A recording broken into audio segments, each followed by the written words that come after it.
Okay. And and welcome, folks. If there are some new folks that haven't joined us before, maybe you could introduce yourself. And so, Adarsha, for example, I'm not sure I recognize you or Hey there. Good hey, morning. morning, My other welcome, name is Ruth, so Ruth. Okay, whichever one is easier. gotcha. Welcome. Thank you.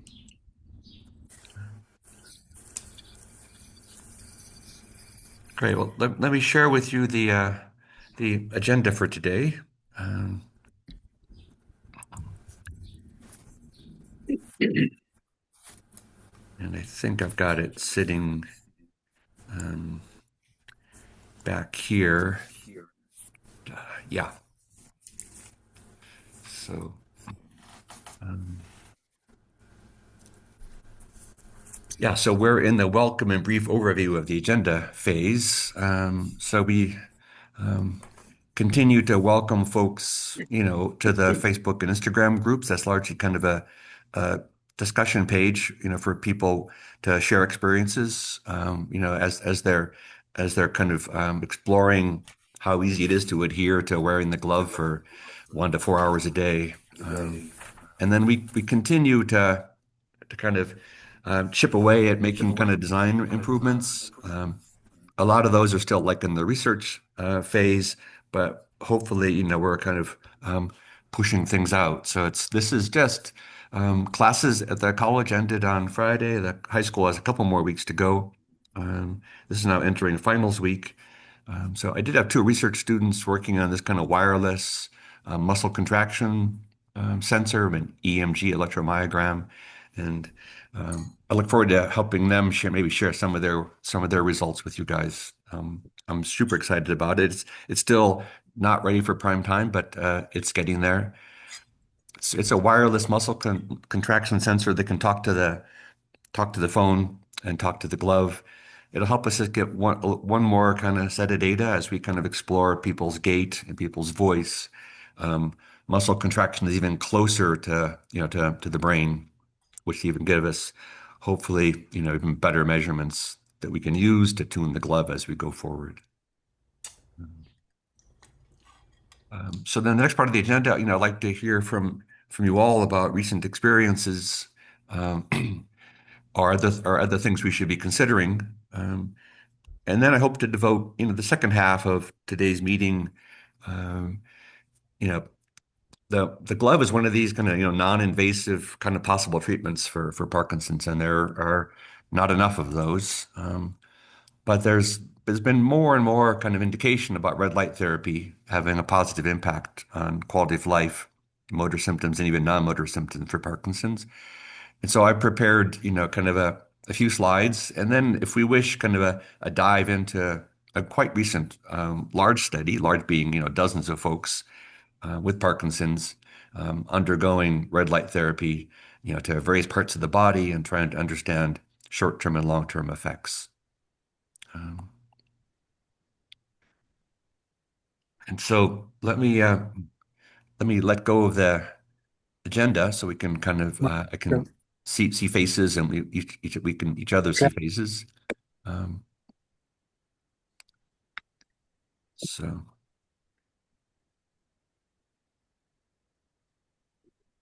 yeah, so this is the time for kind of updates, and we can also hear from kind of the maker folks. So um, Chuck and Margaret are doing good work. Janice is the school teacher with me at the high school, um, and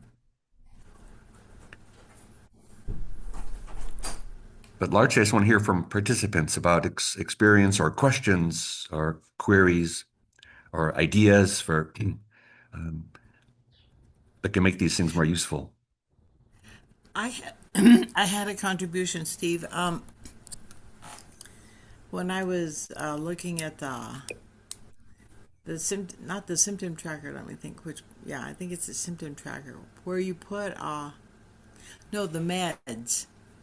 Yeah. Okay, on the list where we're supposed to list what meds we're on, it has carbidopa, levodopa, or what's that other common generic name, brand name that they use? But they don't have Crexont on there, or they Mm. didn't, Uh-huh. Uh-huh. which is the formulation I'm using. Gotcha. Gotcha. So Do you got that, Margaret? Oh, You know how to spell it? Crexont. Okay.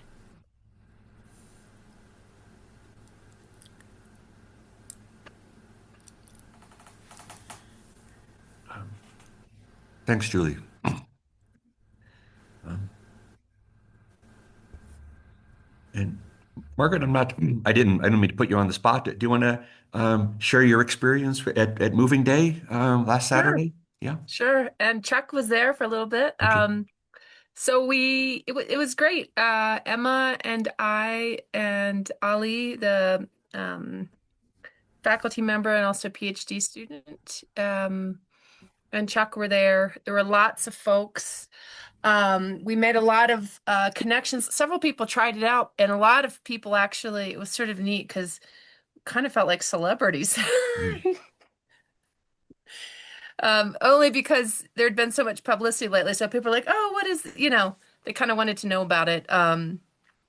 And, but the great thing I think was that beyond with possible users for the glove, we made a lot of contacts with different independent living and assisted living facilities, and they were excited to be able to invite us to come and work with some of their residents to see if um, they might want to try out a pair. So yeah, but you Gotcha. guys are famous. Mm.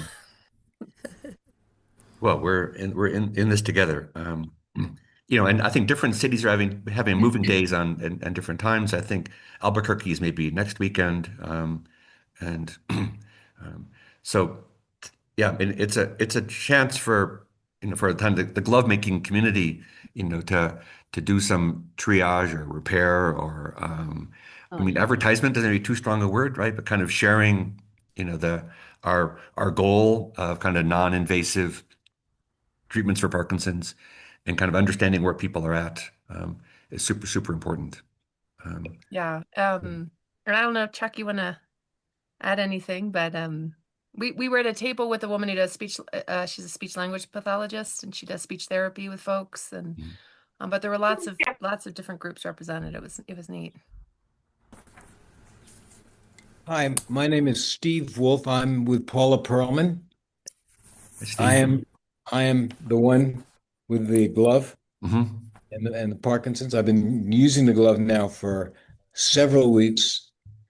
I have a couple of questions, but I would say that my major symptoms have been tremor in my right hand and lethargy. Hmm. And I have an iPhone, so I haven't hooked into the Android phone system yet. I've just been using the glove As daily. is, yeah. As is, again, my frequency of tremor has reduced and the intensity of the tremor has reduced. My lethargy, I'm not sure. Uh, I say what happens to me is I go into what I call pumpkin zone, like with Cinderella. And Mm. when my lethargy hits, I can't, I have to shut down. I just have to shut down. And I think the frequency of that intensity has decreased. So I would say I'm getting some positive feedback. Hmm. I have not been, my wife Paula has been taking some documentation. I have some generic questions. I could put them out now or wait till later. No, this Uh, is a good time, Steve. This is a good time. Yeah. so one question I have is I'm assuming the battery is going to run out. What do we do? What do I do when the battery runs out? Yeah, no, I think the battery should last a year or so, but it needs to be recharged every night. Yes, I do it Yeah. every night. Okay, gotcha. Yeah, yeah. So And I think it's good for hundreds or thousands of charges. We've got oh, Yeah, these are still early days, and so we probably I'm not sure anyone's been kind of wearing the same pair of gloves for more than a year. But also, if the battery does wear out, the battery costs $3, and you just have to unscrew the top. There's a video in our playlist on how to change the batteries. Great. It's and that not because it's needed, it hasn't happened yet, but I did have trouble getting batteries to getting kind of the glove with batteries to Italy. And so I kind of sent them without the batteries, but then I sent the Italians, instructions on how to put in their own batteries. Got it. And so I think we're prepared, and I'm very interested in understanding, the real lifetime of these of batteries for people that are going to be using them. But I think in the short term where you guys are now, you should just be full speed ahead. As long as you're charging them each night, you should be good. Yeah. Yeah. Other question. Now I've been lying down in the morning Hmm. when I use the glove, and I'm more propped up in the evening because I'm watching television. Hmm. Is there a significant benefit to being propped up versus being lying down? Gotcha. Yeah, that's a great kind of common question, and it seems that we have as many answers as we have participants. And so, for me, then the key message is kind of adherence. So, I think your activity level wearing the glove is not as important as your adherence ability, right? To wear it regularly, daily. So some folks that are more active and find the glove very constraining, people that are still working full time, for example, they're Right. sleeping, they're setting an alarm and sleeping with the glove for 2 hours in the morning to kind of get that session in. Um, Mm, Other folks are exercising with the glove, and so yeah, these are still early days, and we need to keep track, right, of the impact, the difference between these. But got it. I do think adherence is more important than kind of activity level while wearing the glove. I think the glove on the hand is more important, than what you're doing with the glove. Got it. Okay. Now, what if I broke? Sometimes I might break it up to two 1 hour sessions instead of a 2 hour session. Is it the accumulated amount of time with the glove, or is there something about a 2 hour period of time that we want to maintain? Gotcha. Yeah, I think that's another great question. I think it's also highly variable, and so it's. I mean, right now, our best understanding of how the glove works is that over time, it's rewiring a hyperconnected network, a network that got hyperconnected because of lack of dopamine. And so there's what that means is the glove is not instantaneous, right? The vibrations are not immediately, kind of breaking bad connections in the brain. It's happening over time.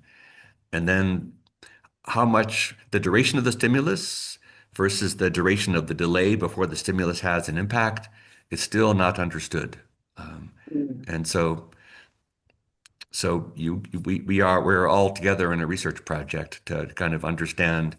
I would love to kind of have data that says it suffices to wear it, well, I would love to say it suffices to wear it on your dominant hand for 1 hour a day, right? That would be fantastic. A great reduction of just kind of one hand down to fewer hours. But we don't, we're just now starting clinical trials or planning clinical trials to understand questions like that in a more controlled setting, so So I should continue if I have to break up my morning session to two sessions. I should continue two 1 hour sessions if possible, rather yeah, than yes, yes, okay. yeah, But yeah, we don't know what the impact is of that yet. correct, correct. Now, you kind of answered one of my questions, which is I want to know how it works. Is Mhm. it producing more dopamine?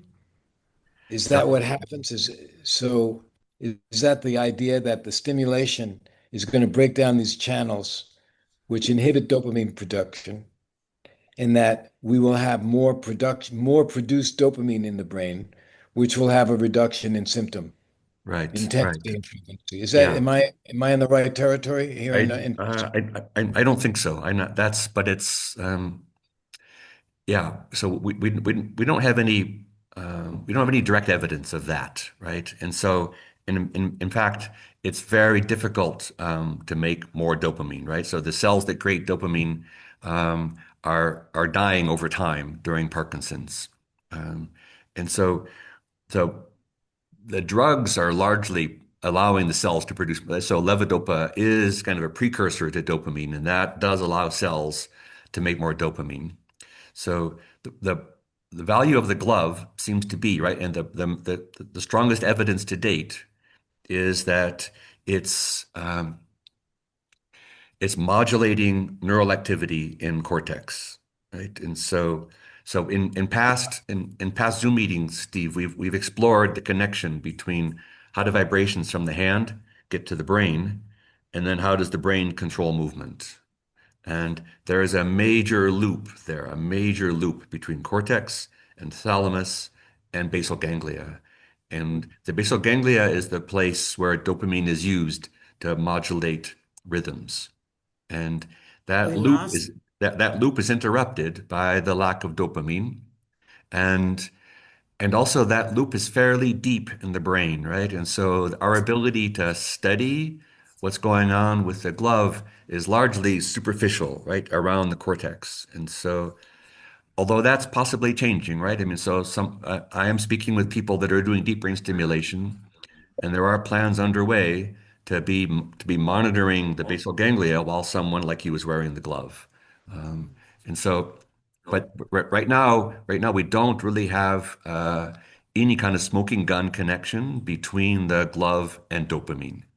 We only have kind of So, and we have an epiphenomenon. So basically that loop between cortex and basal ganglia and thalamus is becoming hyperconnected without without dopamine.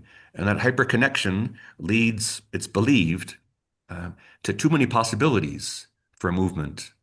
In some sense, there's a lot of noise and crosstalk in planning motion, right? And that crosstalk comes from too many connections. And it's believed that the glove by kind of playing um, in some senses, noise canceling stuff into the brain through the fingertips. But I think of it more as that the brain is playing a stimulus into sorry, the glove is playing a stimulus into the fingertips, which the brain would like to act on, because I mean something's touching the fingertips, and so that requires some decision, some motion to respond to that. But it's playing in some random way, and that the brain does not find a way to kind of actively respond to that stimulus. And so oftentimes when the brain doesn't know what to do with stimulus, it begins to ignore it as if it's not important. But for the brain to ignore something is to break connections, to stop listening, right? And this is the explanation that comes from Tass's fundamental paper, and there's not been something better since from 2021. So the idea is that I mean, it's a fairly indirect thing. I mean, I would love to talk about, and we've been talking about dopamine for the past year, but the connection between the glove and dopamine is still kind of tenuous. Okay, um, so so, it's acting in a higher level way. It's reducing connections that are causing rigidity, poor sleep, bradykinesia, slowness of movement, lethargy. so it's breaking down these static systems in order to allow the brain to go do what it would do, which is reduce the dopamine, is the theory behind it. That's it. That's it. Yes, sir. hmm Okay. Yeah. I understand a little bit better. Thank you. Okay. Okay. I'm going to pipe in. I have one question. So Yeah. I have a pacemaker. hmm I have a pacemaker. Is like, say I want to try the gloves on myself. Is that an interference with the pacemaker?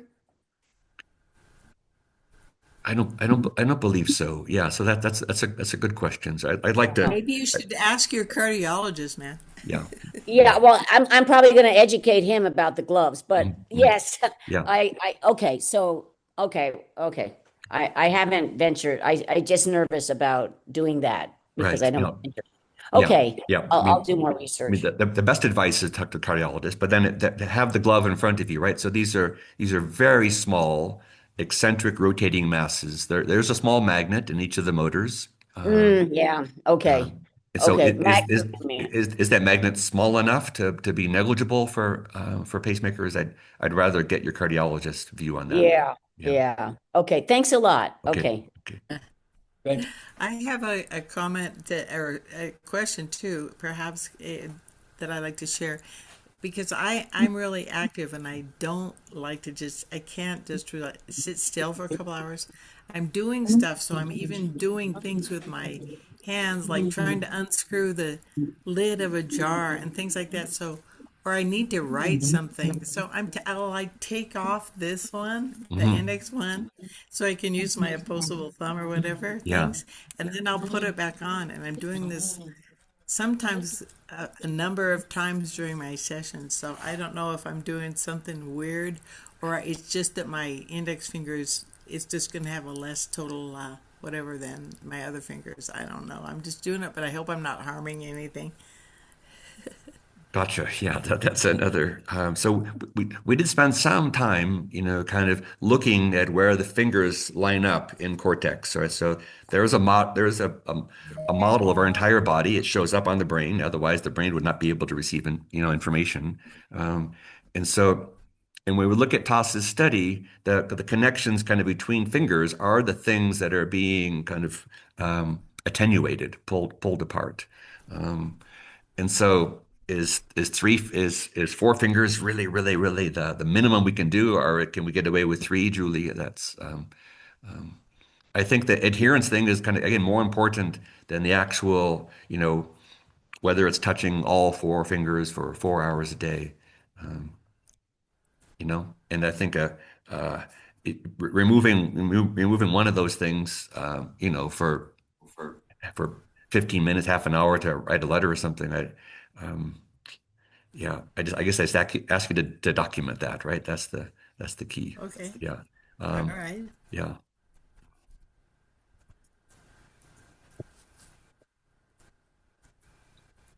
I mean, overall, I feel like the gloves are having a good effect, especially on my sleep patterns. And so I'm just wearing them as much as I can, but sometimes getting in the 2 hours a day is a challenge for me. And I keep putting it off till it's getting on towards bedtime, but I Yeah. can't really sleep with them. But yeah, I'm just wearing them as much as I can, and I feel like the more I do wear them, the better effect I get, really. Thank you. Hey, Dr. Steve, Yes, Jim. Jim Holden here. Having destroyed a pair of gloves because I was too active with them, you have to be aware that as you're being active, I've gotten very good at sliding them off of my index finger so I can use my thumb and index finger to grab things and do certain things. But be mindful of the wires that connect the vibrator to the battery pack. Those connections will, once you flex those back and forth, ultimately they break because it's a soldered connection. And I wound up destroying my gloves first. Of course, I was flopping them all over. I just now have to be mindful of Mhm. not wrecking them. That's all. Yeah. Yeah. Very helpful. We Good are. point. Yeah. There are still still a number of weak links in our design, right? As we try to make this thing more robust. Yeah, And that solder connection is a weak point, and the yeah. more you flex it, eventually it's going to break. And I was able to cut the heat shrink tubing off and resolder mine back together, but then I just wound up buying a new pair of gloves because I kept breaking Yeah. things. So anyway, that's my 2 cents. Thanks.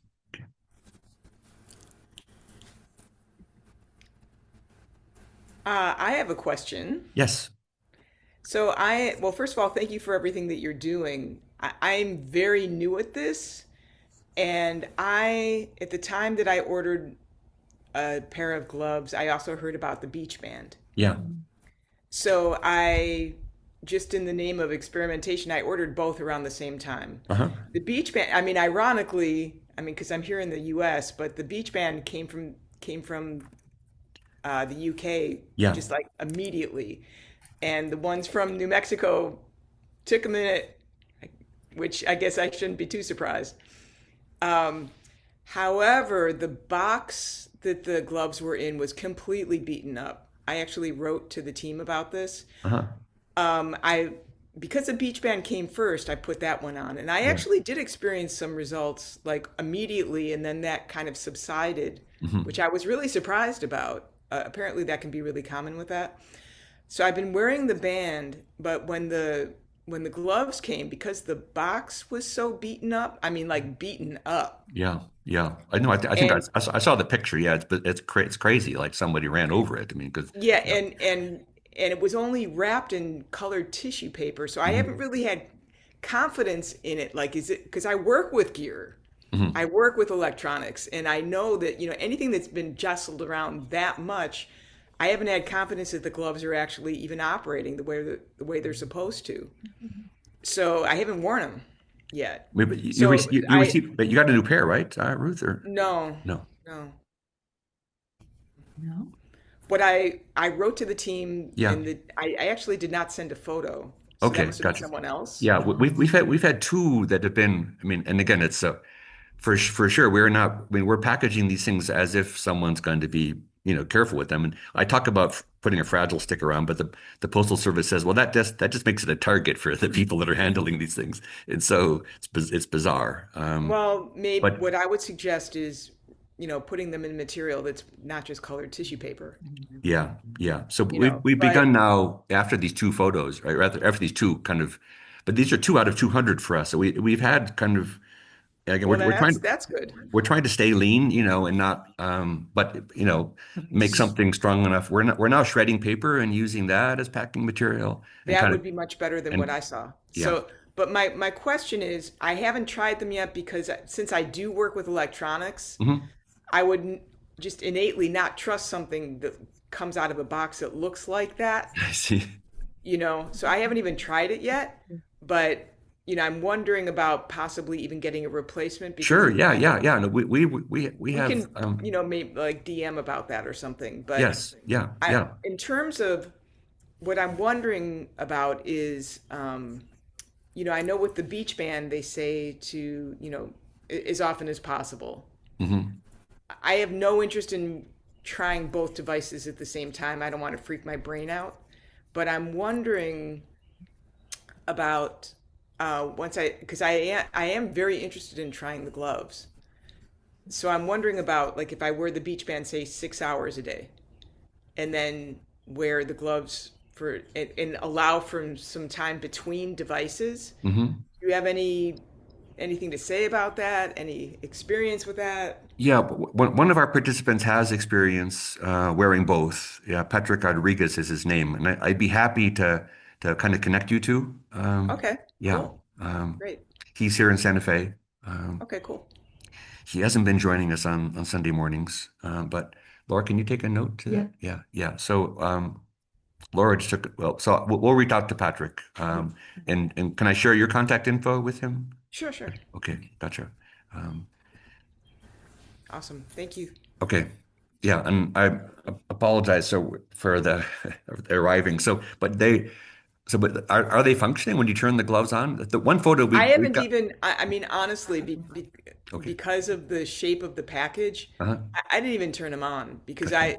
I didn't know if there was something internal that might have gotten jostled around because I don't know the technology, Yeah. but I work with technology and I just Right. figured I can't even tell if this is actually, I have no way of knowing if this is going to be even operating properly Sure, given sure. how Yeah, but how just this turn thing. it on. You'll feel the buzz on the fingertips, right? Even before putting them on. That's just one quick test. And also the only thing, and Okay. so everything inside is on a printed circuit board. The only thing that could jostle is the battery going to the battery post. But the Okay. battery is also pretty well seated in there. But Yeah. so I've never seen no one's battery has come unseated. One Okay. picture I did get was, literally a destroyed glove, where it looked like someone took a hammer to the glove itself. So, yeah. Yeah. Um, That's, yeah. Okay. Well, thank okay. you. Okay. Is Steve Wolf again Yeah. with Paula? Is Yes. there any reason? What is the reasoning between two separate 2 hour sessions versus if I went to sleep with it at night and had it on all night for 6 or 7 hours? Hmm. What's the difference between that method, those two methods?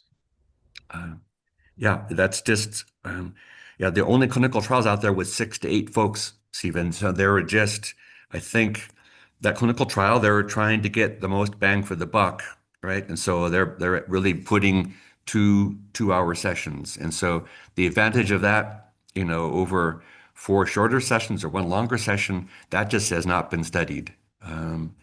So what has happened for people that have been wearing the gloves, say for not our gloves, but the TOS gloves for months to years, that it is possible to overstimulate. Some people feel like this has a similar impact to levodopa carbidopa, right? You cannot be on that drug for 24 hours straight, right?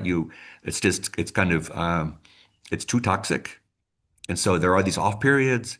So the glove can act for some people to shorten their off period, but it can also overstimulate, where like they feel like they're overstimulated, say by too much levodopa carbidopa, leading to dyskinesia, right? And so the folks that have reported that are also not online here this morning. And so for them, it's this kind of balance between being overstimulated by the gloves or overstimulated by by the drugs. Um, and so finding the right, just as your neurologist has to try to find the right, dosage level for levodopa, there's a similar question for how to find the right dosage level for the glove. There's a million people on levodopa in the States right now, and there's only a couple hundred people trying the glove, right? So these are still early days for understanding how to dose the glove. And so if you're able to experiment yourself and find a sweet spot, that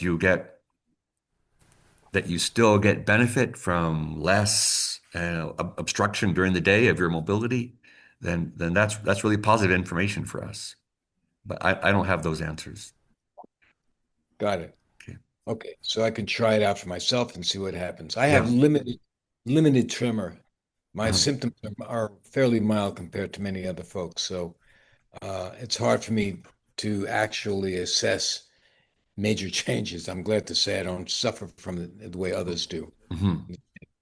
degree of extremity. Okay, thank you. Okay.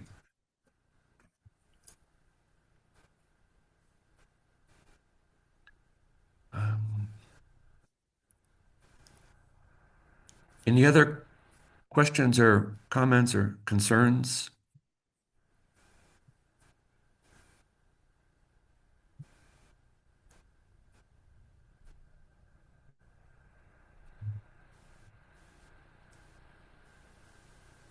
Then I'd like to move to the second half of our meeting this morning, um, and talk about red light therapy. Um, so I want to go back to grabbing the screen. Um,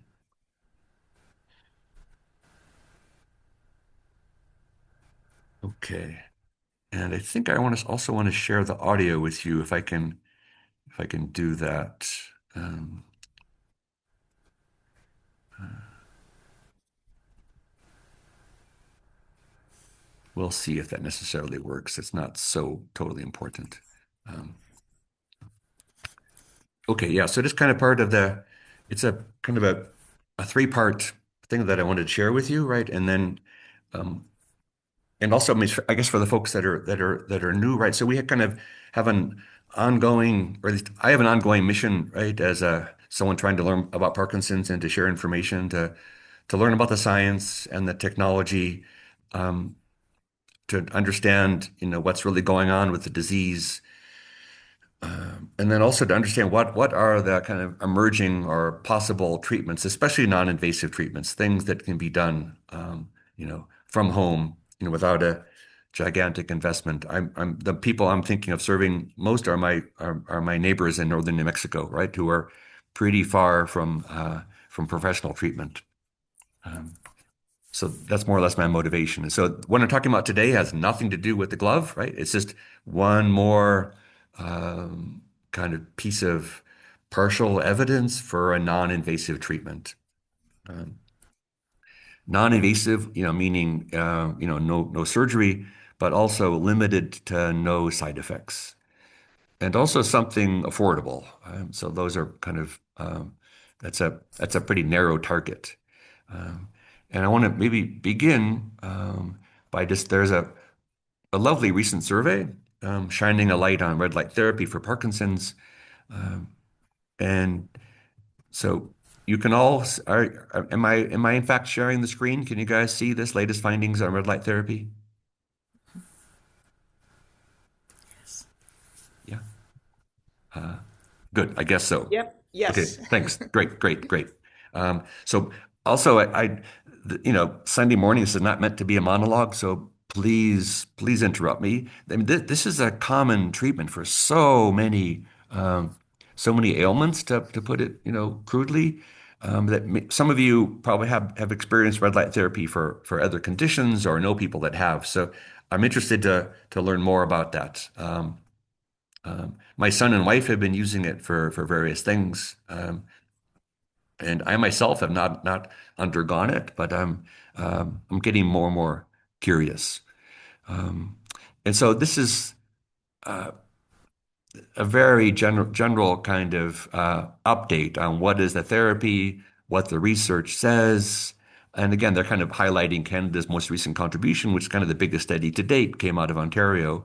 And we'll get into that study. And so you don't need to read this to you guys. It's very, very brief. But if I'm getting too far into the weeds, I just want you to see that this first link can help you kind of capture the big picture, right? Um, of kind of what it means for Parkinson's and what we still don't know, what we still need to know. Um, as a scientist, I'm curious about really what is this red light doing to cells in the body, right? And so the next kind of rather than the link, I'm just kind of sharing with you a picture. Um, So we see kind of a cartoon of a kind of light entering the body, say through the skin, going into muscle, for example, and then in the as it penetrates, a tissue it's actually seen by individual cells. Those cells contain mitochondria, kind of the energy production machinery of the body, and they seem to have, a positive impact on energy production.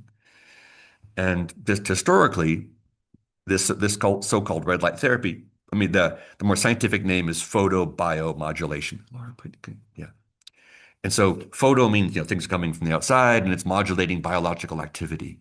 Um, and some of the claims, for red light therapy is lowers blood glucose, improves child autism scores, hair regrowth for male pattern baldness, injury prevention before exercise, tooth regeneration, wound healing, nitric oxide production, cognitive function and mood. I mean, that's quite a lot of that's a large spectrum, right, of modulation of health and behavior from just sitting in front of a red light.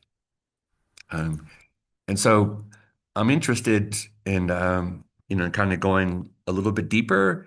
Um, Also, just as a teacher, just to be able to show folks what's going on, this amazing machinery in mitochondria, kind of nature's ability to kind of construct an inequality and then to leverage that inequality to do new stuff.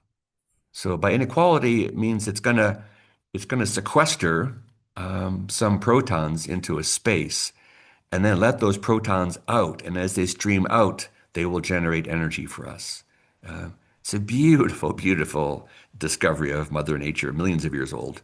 Um, and and that process of kind of sequestering protons and then using them to generate energy, that process seems to be modulatable, changeable by light, right?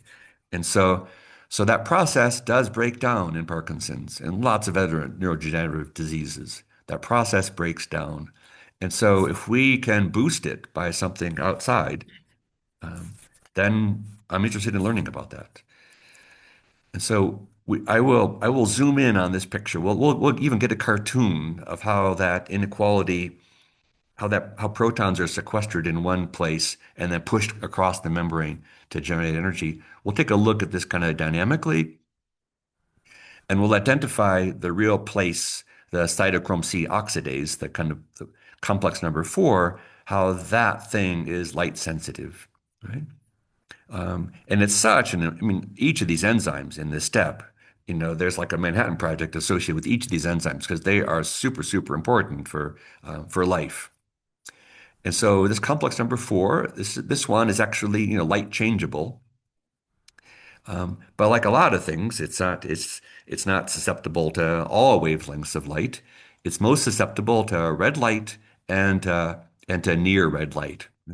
And so those are wavelengths that are around 680 nanometers, and 810 nanometers. So building red lights that emit at those wavelengths, so to date has the biggest impact on energy production in the mitochondria, right? And these mitochondria are subcellular organisms.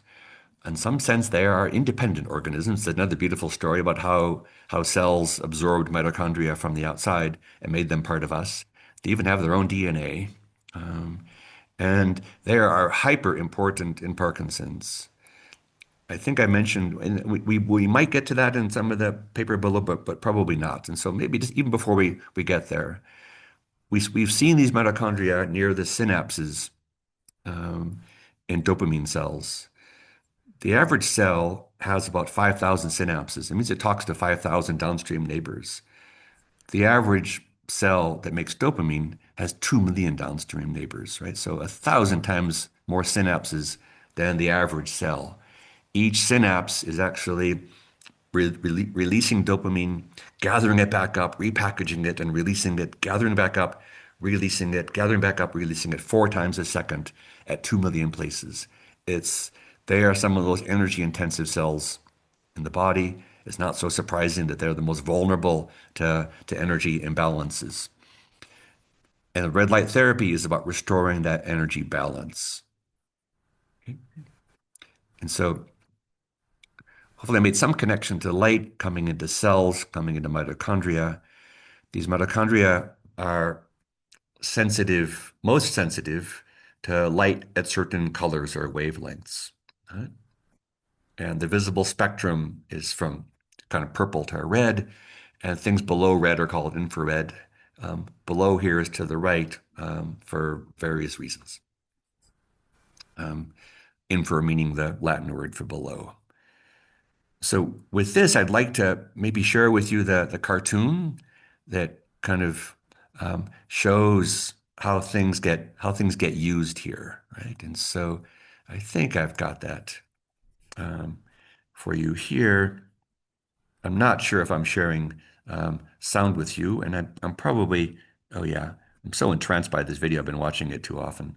So this whole process is called the electron transport chain. Aerobic respiration that we have done so far have been leading up to this, the electron transport chain. This is the main event, the big bonanza, the Super Bowl of cellular respiration.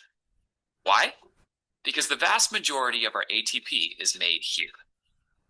Yeah, so it's a brief action-packed, 5-minute video.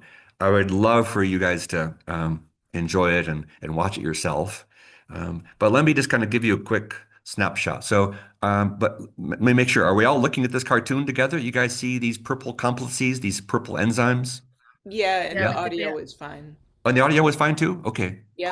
cool. So we could just watch it together for the next 5 minutes, but I think I can just kind of give you the quick and dirty, right? And let you watch it. It comes with a soundtrack as well. And so we're inside the mitochondria. There's already kind of an internal membrane, and these enzymes were kind of receiving electrons and then pushing protons. That's the H plus, right? So H plus is just one hydrogen proton without any electrons, right? This is pretty much the most simple molecule in the universe. Well, not even a molecule, it's just a single atom, right? And so this thing is being pushed across. So it's called the electron transport chain. So electrons are kind of hooking up at the bottom of these electrons, at the bottom of these enzymes, sorry, the purple ones. And luckily, they're not even labeled for us. But there's lots and lots of things happening here at these enzymes. This for us is the most important one. This is the cytochrome C oxidase. This is the one which is light sensitive. It's also, in some sense, the final stage in electron transport. I mean, this is the motor. It even looks like a motor, and it's literally like a ratchet. As hydrogen protons kind of line up here and pass through, we use that inequality, that gradient, together, with oxygen that came through as the final electron acceptor. we use that thing to turn ADP. So this is adenosine diphosphate. Di stands for two, right? So adenosine diphosphate has two of these. There's another phosphate hanging around, and this engine brings the P here to the as a third P. So ATP, is adenosine triphosphate, is the currency of energy in the body. Anything that needs to happen mechanically, electrically, needs ATP as the currency to allow it to happen. So ATP is what's needed to make anything happen in the body. Um, and it's a very, very energetic. It takes a lot of energy to bring that phosphate onto this third one. So that energy can then be used for other processes in the body. Um, Oxygen is kind of the final electron acceptor here in the process. And so, long story short, right, what do we need oxygen for? So we need oxygen as the final acceptor to make the currency of energy in the body. So that oxygen is delivered by blood, a very expensive process. Oxygen is delivered to cells, and then this is where it's used, right? This is where it's used in order to make energy. And this whole process slows down with age and slows down with disease and slows down with inflammation coming from the immune system. And all of these things are implicated in Parkinson's. So our ability to kind of speed up this process just by exciting the cytochrome C oxidase with red light, that seems like a welcome discovery. And like I showed you before, the list of possible impacts on disease is huge. And today we're just discussing its impact on Parkinson's disease.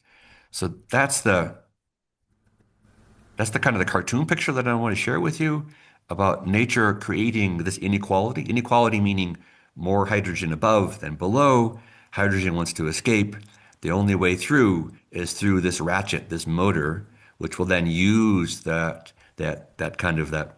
flux of hydrogen will be used to bring together a phosphate with an adenosine diphosphate to create ATP.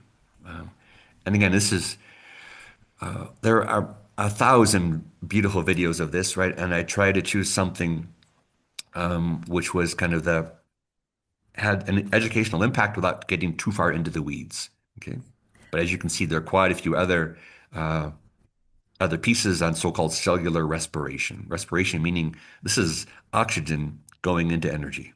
Okay? And so with that, I can kind of come back to the paper, right? And so we see that oxygen is used here by cytochrome C oxidase as the final step in the transport chain that lets us produce ATP, adenosine triphosphate, right? That's a very high energy bond, which can then be used elsewhere in the body, elsewhere in the cells, or in the mitochondria to make things happen, right? And so, yeah, so what does this have to do with Parkinson's, right? So I want to share with you just really quickly a couple of the highlights on effectiveness of photobiomodulation. Again, just a long word for red light to treat motor and non-motor symptoms of Parkinson's. A randomized clinical trial with extended treatment. And so I think I've got it open here in my Adobe viewer. I'm just seeing you. I'm not seeing what you're looking at. Can anybody else? Is that true with everybody else? Because it says I'm sharing. I'm seeing you. I'm seeing what that you have the screen up. Okay. I'm seeing what you're sharing. You're seeing effect? So do you see the title of the paper? And I could see I it. do. okay, effectiveness of photobiomodulation to treat motor. Yeah. So Yeah. if you're not seeing this, then I'm. Yeah, I don't know. It to me it looks like you stopped the share, which it sounds like you did not. Yeah. So I think that's a matter of kind of moving things around on the Zoom screen somehow. I think maybe the share got pushed off or something. You're allowed to do that, right? You're allowed to move what I'm sharing. You can kind of push that out of the way. But also, if you can't see it, you can just open this link right on the agenda and read along with me. Does that make sense? So, Yeah, I'll do that. Thank okay, you. okay, sorry. Um, Good. So the abstract I find a little bit, it's a little bit too terse, right? And so, this kind of want to get to the point about what they're really up to. Um, and as far as kind of easing us into it, I wanted to share with you kind of a few paragraphs down. Um, so for me, this is the most important kind of lead in to why this is interesting. Okay. So. And just because I tend to get too excited and speak too quickly, I'm just going to try to slow down and we can read this together, the highlighted text. Um, so, and again, if you can't see this, I'm at the bottom paragraph of the first page of the paper, um, and beginning with a sentence in compromised or hypoxic cells. So, hypoxic means cells that don't have enough oxygen. And compromised, definitely Parkinson's disease leads to compromised mitochondria. Um, as the cells that make dopamine die, there's less ATP being produced by each mitochondria, and they're stressed, right? And so in Parkinson's disease, mitochondrial ATP production is low. Okay? So maybe Steve, that's just a long word for lethargy, right? I mean, so if energy production is low, I can imagine that if cells are lethargic, the body becomes lethargic. And so what to do about that? Photon absorption or light absorption, and by this is that critical complex. This is cytochrome C oxidase. It's that last purple piece before the motor in the electron transport chain. Photoabsorption by this oxidase leads to a brief release of reactive oxygen species, an increased mitochondrial membrane potential, increased oxygen, and this is the key word, increased ATP production, thereby boosting cellular energy and function. Right? And so that's basically it, right? And so that was the claim I've been making for the past 10 minutes, but here it is in kind of black and white in a technical paper addressing a clinical study of red light on Parkinson's. So that's the promise, right? And the promise is that this red light will lead to increased ATP production. And then the natural question for folks suffering from Parkinson's is that, yeah, that sounds good, but how does that increased ATP, reduce the symptoms or lead to better quality of life, right? So that's what this paper is about. So not only, do we get increased ATP production, but this red light absorption also leads to the release of nitric oxide, stimulating vasodilation of blood and lymphatic vessels. So this vasodilation is something, right? So the blood is the thing delivering oxygen. Mitochondria don't have enough oxygen. So if actually, beefing up mitochondria leads to better delivery of oxygen, this is one of these win-win situations. And it doesn't stop there. Other responses include activation of signaling pathways, such as transcription factors and changes in gene expression that lead to brain-derived neurotrophic factor expression, allowing more healthier neurons. Again, neurons are being degraded by during Parkinson's, right? And even the exact mechanism by which neurons die is not understood. And so anything that leads to better neuron health ought to be have a positive impact on Parkinson's. Okay. And so therefore these events promote cell survival, cellular growth, repair, and inhibit inflammatory processes. Extensive research has demonstrated the anti-inflammatory effects so PBMT is this photobiomodulation therapy, red light therapy, across a variety of acute and chronic diseases and disorders. Right? So they're slowly making the case, right, that red light is good for ATP production, red light is good for cell health, and now finally chronic inflammation and the body's immune system response play an important role in Parkinson's. Right? And so as the cells die, um, and again, this is a fascinating question that gets kind of discussed deeper in the paper. So does neuroinflammation cause Parkinson's, or does Parkinson's cause neuroinflammation? Back to my discussion with Steve Wolf earlier, right? So all this is happening so deep in the brain that we don't have, sufficient answers to these things. We're still struggling with cause and effect. We associate Parkinson's with inflammation.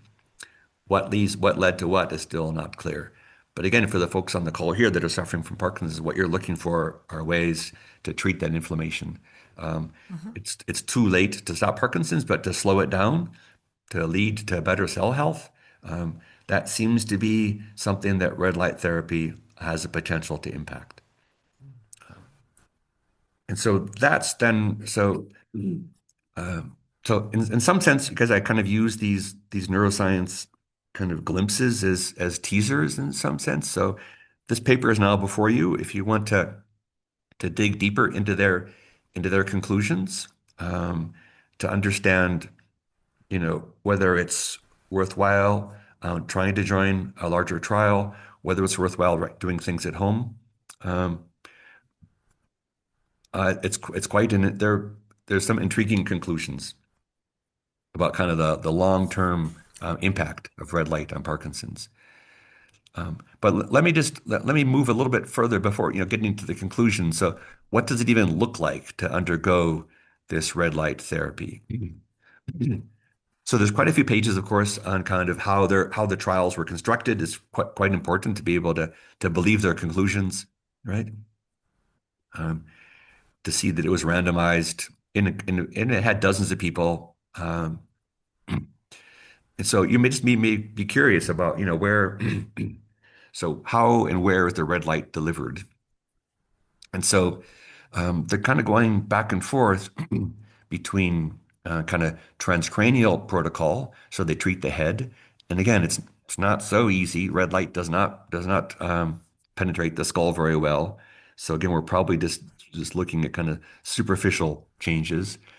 But again, the question is, it's a global ATP pool, so changing um, changing cell health in some part of the body can have a downstream effect, especially when this is done, for hours at a day, for days, of a week, and weeks to months. Um, so there's kind of shining red light through a helmet into the head. There's shining red light into the gut, um, and then shining red light kind of into the back of the neck. Um, and the back of the neck is also the place, where and again, I don't mean to be reaching here, but we did spend some time following the nerves from fingertips, into cortex. And kind of the final places are these ganglion in the back of the neck, where kind of information travels um, from the fingertip finally up into the brainstem, by making connections at the top of the spine. Um, yeah. So you can kind of get a glimpse to you guys of what it really means. So treat head for a total of 24 minutes. First 12 minutes of red light only, then last 12 minutes with the near infrared light. Remember I showed you those kind of two peaks of red light in the spectrum? Um, and again, it's still early days to understand, which modality is best. So swapping back and forth between the red and near infrared. Um, so 24 minutes, 3 times a week, significantly less invasive, than the glove, or I said less intrusive than the glove. Sorry. The back of the neck. These are with kind of photodiodes done for 1 minute in the center and the second to the right side. Treat C2 again for 1 minute in center and second lens on left side, and then sending it to the gut. I think we've done some discussion. Maybe now it's been since only the first couple of episodes where we talked about Parkinson's. That one of the dominant models now is that for causes of Parkinson's is that there are genetic predispositions that, together with environmental insults, lead to misfolding of proteins that can eventually lead to cell death in the brain when those misfolded proteins find their way through the vagus nerve from the gut to the brainstem, from the gut to the brainstem. So there's evidence of kind of early symptoms of Parkinson's happening in the gut, and then making its way up to the brain. This is one of the dominant theories for the causes of Parkinson's. Um, and so treating things, so most of the people in the study were kind of mild to early Parkinson's. So treating things in the gut, may slow down the pipeline of degradation from gut to brain, right? And it's really down here close to the brainstem where the dopamine cells are living. So that's kind of what red light therapy looks like in this study. And then um, I encourage you to kind of dig into there's quite a few tables of results. Um, and yeah, so if I was maybe just to highlight one, right? And so there is that their main measure of mobility for Parkinson's was the timed up and go routine. And so on entry at baseline, it took folks 11.4 seconds to do this, with kind of a standard deviation of 3.2 seconds.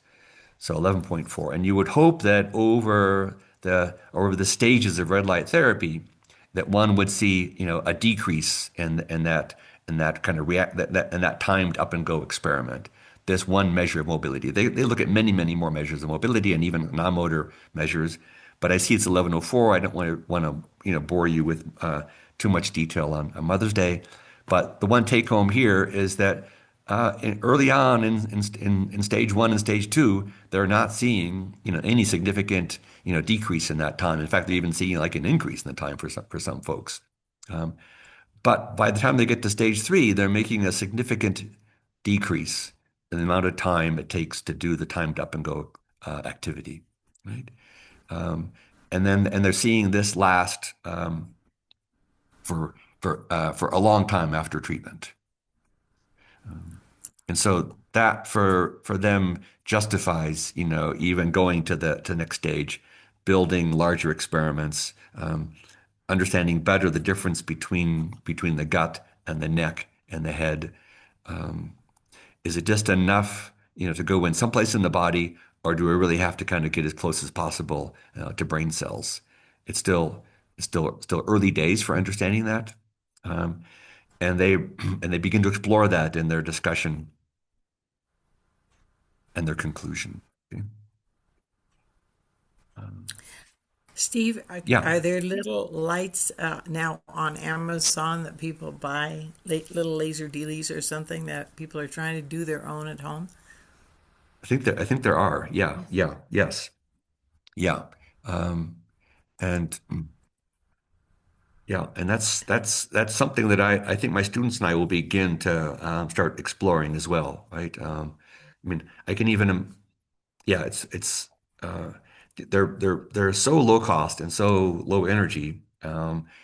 And so few side effects. I mean, I guess to be careful, they did have three people that discontinued the study. And they're quite concerned about that. So they kind of explain what these people were going through, what kind of side effects they were feeling. In each case, they found these side effects were related to something outside, some other health problems they were dealing with. And so yeah, so Uh, I'm curious with you, Julie. So James has his hand up as well, so I want to invite him to the discussion. James, No, But what would you I've been Google on? following just the red light therapy for a little while. And you do have to be very careful because there's a lot of sham stuff out there on the market. I wouldn't necessarily just go to Amazon and buy something. Yeah. They have to research that, like Steve was talking about, there's a certain frequency and intensity of the red light that uh, you, you need to get it from a reputable source that knows what they're doing. yeah, We can get back um, to Tom. Ruth. I completely agree with that, and I wouldn't jump on Amazon at all. Mhm. But there is someone named Dr. Courtney Hunt who highly recommends the Mitolux. I actually just ordered it because she's somebody who I really trust. Mhm. So it's not cheap, but she says that this is commercially the best one that actually really does what it says it does. Mito Lux. Mito Lux, yeah. So that's just something for to consider. Thank you, Ruth. And James, you're using it, and was it? No, No, okay. Sorry. I was just curious and Okay, thinking about it. gotcha. Um,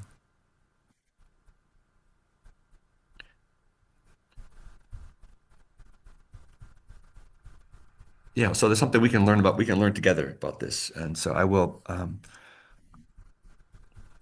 ask my team to begin exploring, kind of what we can construct ourselves, um, as opposed to, what's out there commercially. Um, and and we do have a Parkinson's participant, who was making kind of in the business of kind of happy lights, kind of seasonal affective disorder, right? And how light is changing mood and the like. And I'd like to kind of also invite him to discuss, help us understand, other light therapies for mood and things like that. So I'll reach out to him. Mm. Um, any other last thoughts or suggestions, things you guys would like to see going forward? I'll be back here in 2 weeks on the 24th. Um, Well, thank you It's just for fascinating. guiding us. Thank you. yeah. Thank you, Steve. Yeah. Um, and Ruth, I'd like to, I look forward to continuing some conversation with Patrick about, but I also want to make sure that you've got a viable pair of gloves to wear, right? And so Yeah. that you trust. I'll actually, charge it up and make sure that so as long as all the tips are vibrating, then everything is actually Yeah, then everything's good. Yeah. okay. And I'd be happy to. I mean, I do a lot of individual Zoom meetings, for folks that Oh, are cool. that are having issues. So, Great. and I want it to work for you, right? Or I want to send you a new pair. Okay. Thank you. Actually, I have one last question, Yeah. and thank you so much for hosting this, especially today. Um, there is a testimonial on the page of somebody who had like remarkable results with the gloves. Is there an update on him? Yeah.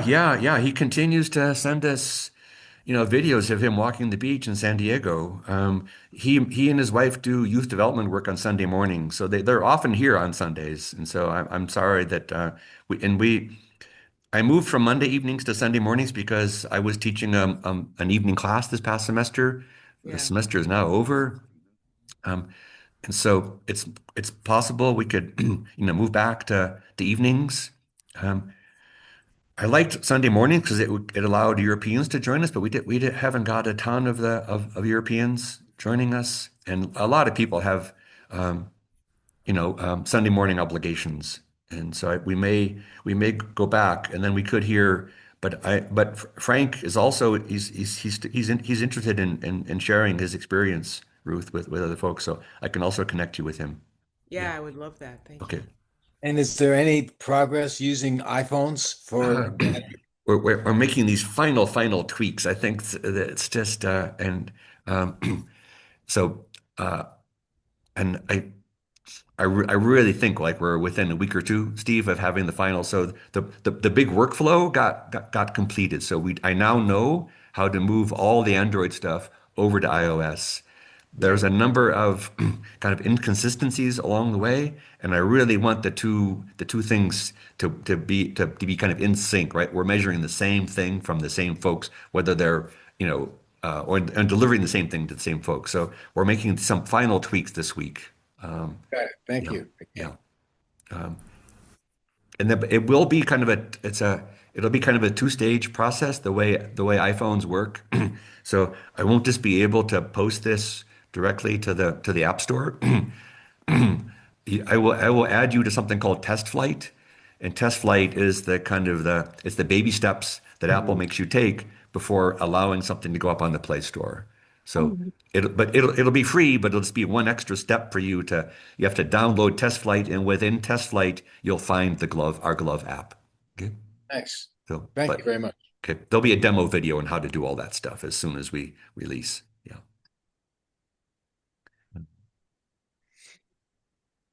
Cool. Well, I wish you guys a happy, beautiful Mother's Day, guys and ladies. Oh, Betsy, do you have a question? Um, so the glove is on Google Play?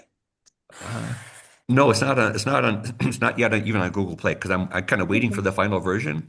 But the glove can be downloaded from our repository on the so you can download it's for Android, it's much less restrictive, than Apple's. It doesn't mean it's less secure and things like that. They just have, there's a Apple has a paywall for basically everything, essentially, right? And for Google, it's more open source. Um, and so anybody can, excuse me. So our Android app is posted on the. So Julie, for example, you've been using that app, and I think so too was Lauren perhaps was also using the app. No, I'm Apple. Okay, you're Apple. Sorry. Okay, so um, it's on its way, but the you can't get it from the Google Play yet because we will when we push out the iPhone app, we'll push everything to both places because I just want to make sure they're the same thing for the same folks. Especially as we start collecting more data with your permission, we want to learn from that data how to tune the iPhone, how to tune the glove. That's our real goal, right? That's our my aspiration. Everybody has different reports from their symptoms, and right now everyone is receiving the same stimulus pattern, right? And I'm hoping there's a wider sweet spot, and we can tune that to your symptoms once the app allows us to learn more about your gait, your voice, your symptoms, your exercise, your drugs, your diet, and maybe even your muscle contractions. Okay. Okay. Um, so with that, I wish you guys a happy Sunday. I'll stick around if people want to talk one-on-one. I'll turn off the recorder so as not to make this thing too long for folks that want to watch this. All the recordings from all previous videos, except for one where Steve forgot to press the record button, they're all available on the site. Um, Steve, some of the first couple of those really do address how the glove works, and I think our third session was joint with Conwar Bhutani, who's the longest wearing glove patient from TAS's original study, and he has a lot of insight into what the glove did for him, but how it was a part of his arsenal of treatments. Right, it's not a silver bullet. Okay. Thank you. Okay.